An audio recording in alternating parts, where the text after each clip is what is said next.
Hi everyone, I'm here for another vinyl finds of all kinds video, which means everything but the Beatles. And I'm going to start by showing a 45 from Japan that I think I may have shown in one of the past videos, but I'm not positive, so if it's a repeat, we'll have to deal with it. Debbie Harry there, Blondie. Really, really nice photo of her. One of my favorites I've ever seen of her, actually. It's the Call Me 45. Side A has the Call Me single that we all know, and side 2 has the Call Me instrumental. Now, this next item, I'm sure all you Elvis fans are going to be interested in. I'll even take it out. This is a 180 gram reissue that came out, it looks like in 2013. This has been out for 4 years. I didn't see it before now. Elvis is back, and you know, I'm trying not to buy a lot of repeat Elvis stuff, but the reason I got this, well, for a few reasons. Okay, we'll start with the cover for one thing. That's just an amazing cover. I mean, I really want to get a lot of those FTD Elvis releases. Follow That Dream. They have a lot of, special recordings and, alternate versions and things like that. But there are a lot of those that I have yet to get. So when I saw this, which kind of looked like one of those, but it's not, this is by Wax Time, is the name of the brand. I said, no, I'm going to get it. The cover is excellent, but also the fact that this happens to be one of my all-time favorite Elvis albums, period. So it's not just for the cover. It's also because it's one of my favorite Elvis albums. It also has 4 bonus tracks on here that were not on the proper album. We have It's Now or Never.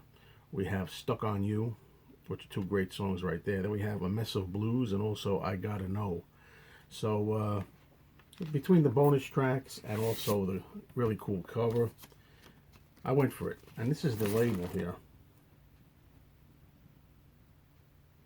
And I've played this, and it has that same kind of like echoey kind of sound slightly. It's not the best sound of this particular album, but it's good enough. And as I say, I'm going to play this mainly because I want to hear the bonus tracks as part of the regular album. There were other Elvis albums that have also been released in this particular series. Stuff like what I saw featured were Girl Happy, GI Blues. But those particular covers were the same covers. I think also that one 50 Million Elvis Fans Can't Be Wrong, or Volume 1 Gold Hits, or Volume 2, whatever it is. I think it's Volume 2. But anyway, whatever that is, that particular album didn't have a different cover. Those albums, that series. I mean, as I say, I didn't just buy this for the cover, but it's worth it for that alone, as far as I'm concerned. I might have picked up those other albums if the covers were really dynamite, but because they were the same covers we've seen a million times, I didn't even bother. Okay, now, in the wake of Tom Petty's passing, I wanted to try to get some of the newer albums, and this was his Hypnotic Eye album, which I have yet to play. I hear is a very good album. This was a #1 album, #1 on the charts in, I think, 2014, if I'm not mistaken, or somewhere around there. And I'm anxious to hear some more recent Tom Petty stuff. Now, really a lot of cheap finds that I came across. I mean, dollar finds, if you will. This one here. This is a really cheap one. It's on Laurie Records, and it's Rock and Roll, Evolution or Revolution. And this was really kind of fascinating to me. It's kind of one of those, it sounds like a school record. One of those records that you would play, just tells you in the class the history of rock and roll music, if you will. And throughout that, we have little snippets of certain songs. It's narrated by Norm N. Knight. There he is in there. You can see that. So, and lots of snippets of not only the history of rock and roll, but little pieces of songs from other people. The Five Satins in the Still of the Night, Tonight Tonight by the Mellow Kings, and Searching by the Coasters. I mean, we go on forever. Shake, Rattle, and Roll, Bill Haley, Rock Around the Clock, Earth Angel, the Penguins. I mean, I can go through the whole list, but this really was pretty fascinating to listen to. I really got a kick out of it. And along those lines, the same impulse kind of by here also just for $1. This is called Super Hits Volume 6. The first thing I liked was the cover. I mean, there's a, cute girl, but she's got the Archie Bunker t-shirt on. This is like a 1972 Pickwick, excuse me, Pickwick release. And you can see the songs on there, but if you look kind of like downward, there's a song by Ringo Starr, Back Off Boogaloo. See it there? It's one of the ones listed. I like just about all of these songs, or I know most of them anyway. And there's like really poor renditions, and the renditions of these songs are not good, but that's part of the charm. It was kind of a fun album, just a funny, silly, let's have a laugh album, hearing people trying to do the current 1970s classics. Okay, I have a few. Well, I thought I had a few. Oh, no, hold on, not yet. I'll save that for later. Here's a live album. It's called An Evening with David Peel, still in the shrink wrap, this one. Even says there, recorded live.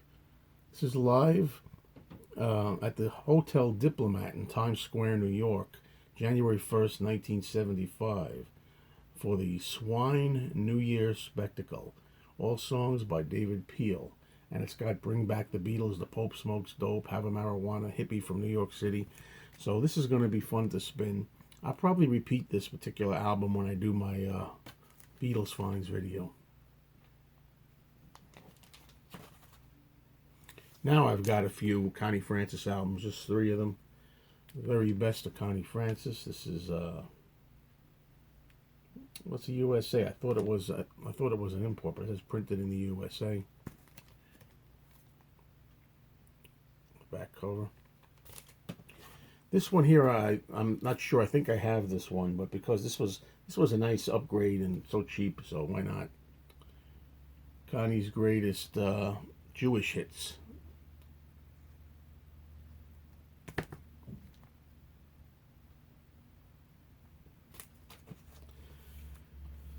This is a Connie Francis offering called In the Summer of His Years, to do with JFK, and recorded and released for the benefit of the Kennedy Child Studies Center. Still in shrink wrap, by the way. And now we're going to go on to something completely different here.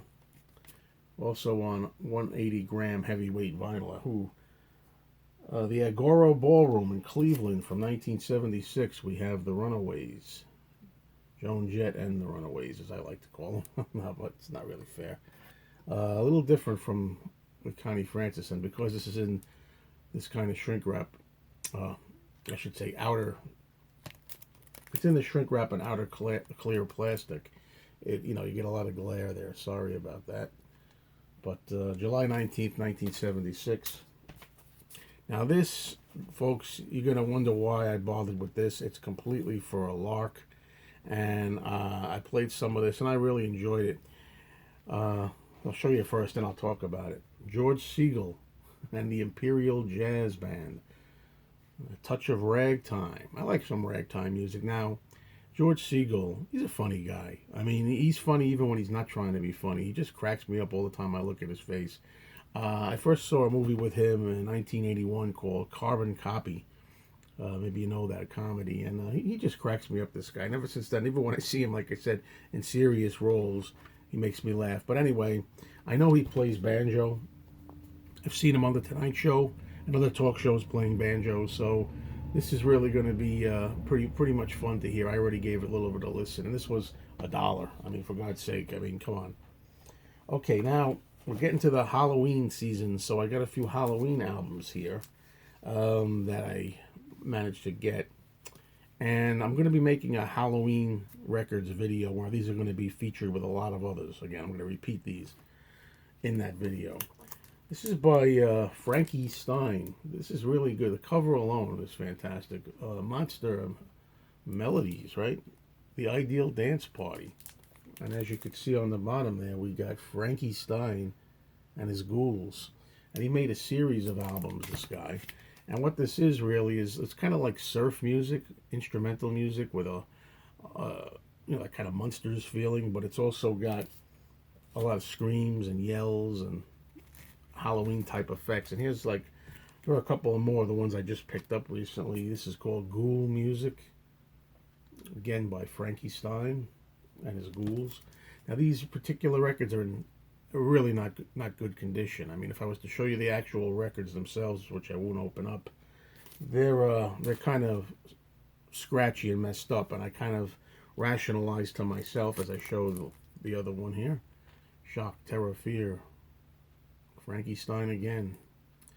I'm trying to rationalize to myself that hearing these records like kind of scratchy and creepy, like make you feel like you're listening in like a cobweb infested, dusty old musky crypt. So it's okay. If these albums can be very expensive to find in mint condition if you can find them at all. So anyway, I'll refeature those, like I said, when I do my Halloween Horrors vinyl video. Well, thanks everybody for watching, and I appreciate it. So take care, everybody. Have a good day, or what's left of it.